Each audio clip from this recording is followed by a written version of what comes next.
Avez-vous déjà été dans une discussion où, même après avoir dit tout ce que vous vouliez, vous êtes parti en ayant l'impression d'avoir perdu? Ce nœud dans la gorge, comme si chaque mot vous éloignait davantage de votre propre force. Peut-être êtes-vous entouré de personnes qui parlent fort, interrompent constamment, se moquent de vous et dominent chaque pièce avec une arrogance déguisée en confiance. Et peut-être, au fond, avez-vous cru que le silence signifiait faiblesse, que ne pas vous défendre était une capitulation, que ne pas réagir équivalait à perdre. Mais que se passerait-il si je vous disais que tout cela est une illusion, que le vrai pouvoir n'a jamais résidé dans ce qui est dit, mais dans ce qui ne l'est pas? Nietzsche, l'un des penseurs les plus mal compris de l'histoire, a vu ce que peu osent admettre. Ceux qui parlent trop exposent trop. Ceux qui ressentent le besoin de convaincre ont déjà perdu. On nous apprend que nous devons nous battre, argumenter et nous défendre, comme si chaque conversation était une bataille. Mais la nature enseigne autre chose, quelque chose de plus subtil, plus létal et infiniment plus intelligent. Nietzsche croyait que le silence n'est pas l'absence de son. C'est une présence réelle, inconfortable, indéniable. Le silence déstabilise. Il force l'autre à se confronter à lui-même. Cette vidéo est pour vous, celui ou celle qui se sent souvent ignoré, éclipsé, rejeté, pour vous qui quittez les conversations avec le sentiment que personne n'a vraiment entendu ce qui importait. Pour vous qui préservez la paix, tandis que d'autres exploitent votre calme. Peut-être avez-vous confondu votre silence avec la soumission. Mais aujourd'hui, je vais vous montrer comment le silence peut devenir votre arme la plus puissante. Que la vraie victoire ne réside pas dans le fait de gagner des arguments, mais dans le fait de ne pas avoir besoin d'y entrer du tout. Préparez-vous à voir le silence sous un nouveau jour, non pas comme une absence, mais comme la présence ultime. Plongeons-nous dans les idées de Nietzsche et apprenons à maîtriser n'importe quelle situation sans prononcer un seul mot. La vérité doit être défendue à chaque souffle. Le silence signifie la défaite. Mais Nietzsche voyait cet impératif comme un symptôme d'une peur profonde, la peur de paraître faible. Et à la racine de cette peur se trouve l'ego. Un ego fragile, incapable d'être questionné, qui transforme chaque désaccord en champ de bataille. Il disait, la plupart des gens ne cherchent pas la vérité lorsqu'ils se disputent. Ils cherchent le pouvoir. Ils ne veulent pas comprendre. Ils veulent avoir raison. L'argumentation en ce sens devient un acte désespéré de l'ego et non un outil de sagesse. Donc, lorsque vous ressentez le besoin de vous expliquer, de justifier votre position, vous avez déjà perdu. Car le besoin d'expliquer prouve que vous dépendez encore de la validation. Nietzsche appelait cela la morale du troupeau, le comportement de ceux qui vivent pour l'approbation des autres. Mais la vraie force, disait Nietzsche, ne réside pas dans le fait de convaincre qui que ce soit, mais dans le fait de n'avoir pas besoin de le faire. C'est le pouvoir de rester ferme, même lorsqu'on est incompris, de rester calme tandis que les autres s'effondrent dans le chaos, d'arrêter de réagir. Comprenez ceci, le jeu de la discussion est un théâtre, et le premier à se lever et à jouer perd. Nietzsche le savait, l'esprit réactif est déjà conquis. L'esprit observateur, voilà le dangereux. Il se situe au-dessus du besoin de prouver, de plaire. Mais si nous ne devons pas réagir, comment exprimons-nous le pouvoir? Si les mots nous trahissent, comment faisons-nous ressentir notre force aux autres, sans parler du tout? Nietzsche avait une réponse. Elle réside dans son idéal de l'Übermensch, celui qui transcende la morale du troupeau et domine le monde par une maîtrise de soi absolue. Dans la partie suivante, nous explorerons cette figure et comprendrons comment le silence devient son arme de domination. Êtes-vous prêts? Car à partir de ce point, le silence commence à parler. Si cela vous interpelle, cliquez sur le bouton d'abonnement et soutenez la chaîne. Nietzsche n'écrivait pas pour les faibles, il écrivait pour les quelques-uns, ceux qui osent regarder en eux, faire face à leur misère intérieure et la transformer en force. culpabilité et applaudissements. Mais le surhomme, rare, dangereux, libre, ne réagit pas au monde. Il le remodèle en silence. Le surhomme ne discute pas. Il ne joue pas à des jeux émotionnels. Il observe, il comprend. Il choisit ses mots avec soin. Et plus important encore, sait quand ne pas parler. Parce qu'il a réalisé quelque chose que la plupart des gens ne font jamais. Le silence est un langage, une présence, une force. Le silence du surhomme n'est pas vide. C'est une déclaration, un avertissement, une maîtrise de soi. Tandis que les autres crient, il commande du regard. Tandis que les autres expliquent, il démasque avec calme. Son silence est un mur. L'autre côté tremble, incertain de ce qui se cache derrière. Dans cette confusion, ils font des erreurs. Ils s'exposent. Ils perdent le contrôle. Le silence, alors, n'est pas de la passivité. C'est un contrôle complet de son énergie. Une économie de puissance précise. Le surhomme le sait. Chaque mot est un mouvement révélé. Chaque réaction émotionnelle, une ouverture vulnérable. Il reste silencieux, non pas parce qu'il manque de mots, mais parce qu'il n'a pas besoin de parler. Son silence force les autres à confronter leur propre bruit intérieur. Et dans une société accro au bruit, ceux qui maîtrisent le silence règnent. Dans la partie suivante, nous verrons comment le silence perturbe les manipulateurs, active les traumatismes cachés et démasque les illusions. Car pour vraiment comprendre le silence, il faut comprendre le chaos qu'il laisse derrière lui. Pour comprendre le véritable pouvoir du silence, il faut d'abord comprendre le chaos qu'il provoque chez les autres. Le silence n'est pas simplement l'absence de son, c'est un miroir, et ce qu'il reflète peut être insupportable. Lorsque vous choisissez de ne pas réagir, vous ne vous contentez pas de vous taire. Vous forcez l'autre personne à entendre sa propre voix, à faire face à ses propres arguments, sans la distraction de votre résistance. Et cela est profondément troublant, parce que la plupart des gens ne parlent pas pour communiquer.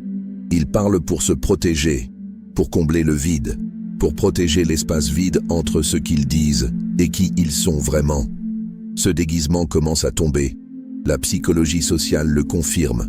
Dans les situations conflictuelles, le silence est souvent perçu comme un jugement. Peu importe si vous êtes simplement à l'écoute, l'orateur commence à se sentir exposé, incertain, sur la défensive. Pourquoi? Parce que sans votre réaction, il perd le contrôle du récit. Son cerveau entre dans un état d'alerte. L'amygdale, le centre de la peur, s'active. Il commence à projeter. Me juge-t-il? A-t-il décelé mon insécurité? Sait-il que je bluffe? Sur ce champ de bataille mentale, le silence devient une lame, invisible, mais acérée comme un rasoir. Il coupe sans être vu, mais il est toujours ressenti. Nietzsche l'avait pressenti bien avant que la science ne le rattrape. Il croyait que la personne moyenne vit comme une esclave de ses réactions, animée par l'impulsion, la vanité et la peur d'être oublié. Mais l'être supérieur, celui qui sait maîtriser, sait que chaque réaction émotionnelle est un signal, une faiblesse, une carte pour l'ennemi. Encore plus terrifiant pour les manipulateurs, le silence perturbe toute leur stratégie. Ils dépendent de vos réactions. Votre émotion nourrit leur contrôle. Lorsque vous brisez ce cycle, lorsque vous cessez de réagir, ils paniquent, ils vacillent, ils révèlent qui ils sont vraiment. Mais le silence va encore plus loin. Il déclenche des douleurs cachées. Il réveille des traumatismes de rejet, d'abandon, d'humiliation. Parce que soudain, l'autre personne réalise, elle n'est pas le centre. Ses mots n'ont pas de poids. Sa présence ne vous affecte pas. Et pour un ego narcissique, c'est intolérable. Ainsi, lorsque vous gardez le silence, vous n'évitez pas seulement le conflit. Vous frappez au cœur même de l'illusion. C'est pourquoi le silence exige une force immense. Non seulement parce qu'il désarme les autres, mais parce qu'il va à l'encontre de votre propre conditionnement. On nous a appris à nous expliquer, à prouver, à justifier. Mais le silence dit « je ne vous dois rien ». Et cela, c'est le vrai pouvoir. Il est temps d'aller encore plus loin. Il est temps de cesser d'être un simple observateur passif et de devenir quelqu'un qui manie le silence avec précision. Désormais, vous apprendrez à transformer votre silence en une arme tranchante et délibérée. Plus un bouclier passif, mais une lame capable de percer les apparences avec une force précise et chirurgicale. Et la première étape est brutale dans sa simplicité. Gardez le silence lorsque tout votre être réclame une réponse. Ceci est le champ de bataille. Votre instinct vous suppliera de vous défendre, d'expliquer, de prouver que vous avez raison. Mais ce désir, c'est du poison. Chaque fois que vous cédez, vous confirmez qu'ils ont toujours le contrôle. Vous vous souciez toujours de ce qu'ils pensent. Vous jouez toujours à leur jeu.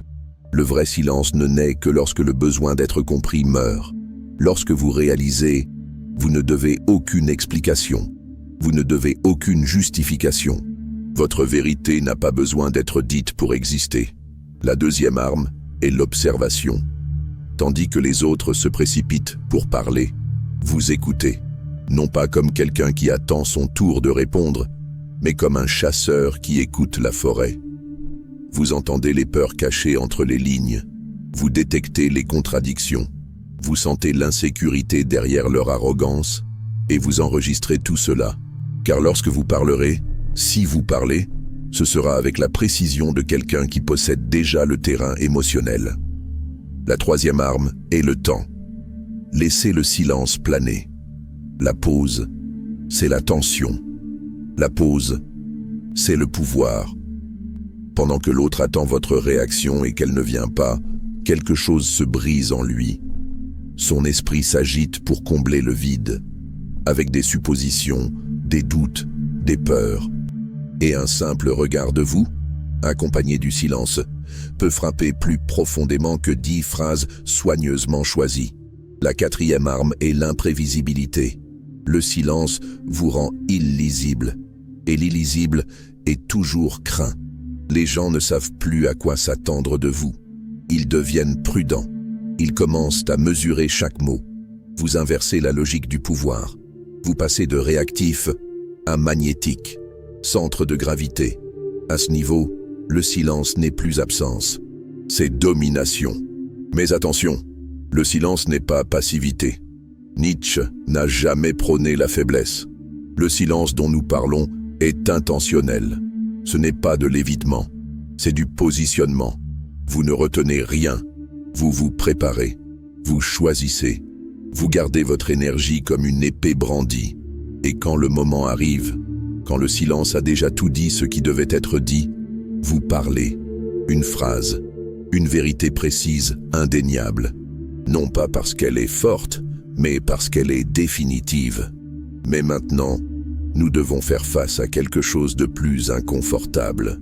Car jusqu'à présent, nous avons parlé de l'utilisation du silence pour gagner. Mais parfois, la vie ne consiste pas à gagner. Il s'agit de survivre émotionnellement. Il y a des situations où les gens ne débattent pas simplement avec vous. Ils vous épuisent, ils vous utilisent. Et vous, sans vous en rendre compte, abandonnez votre pouvoir chaque jour. Vous êtes dominé, non pas par des cris ou des confrontations, mais par votre propre silence. C'est le bord le plus sombre de ce voyage. Quand le silence n'est plus une stratégie, mais une reddition. Quand le silence n'est plus un choix, mais le cri de quelqu'un qui a perdu sa voix. Et Nietzsche a vu ce piège bien avant la plupart des gens. Nous sommes conditionnés à croire que le silence équivaut à la maturité, que d'éviter les conflits est un signe d'équilibre, qu'avaler notre douleur, concéder notre espace, laisser les autres décider, est vertueux.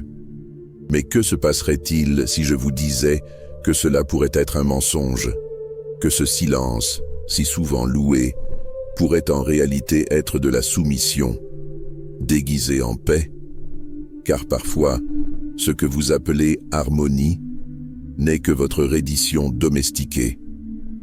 L'avez-vous remarqué? Certaines personnes profitent de votre calme, de votre capacité à écouter, à éviter les conflits, à laisser les choses aller. Elles imposent leur volonté, elles occupent votre espace et vous les laissez faire. Vous vous dites, ce n'est pas la peine. Je ne veux pas me battre. Ce n'est pas grave. Paix. Et le pire, vous êtes utilisé. Par des gens qui ont déjà appris, vous ne réagirez pas. Nietzsche a appelé cela la morale d'esclave, un système de valeurs construit par les faibles pour survivre dans un monde gouverné par les forts.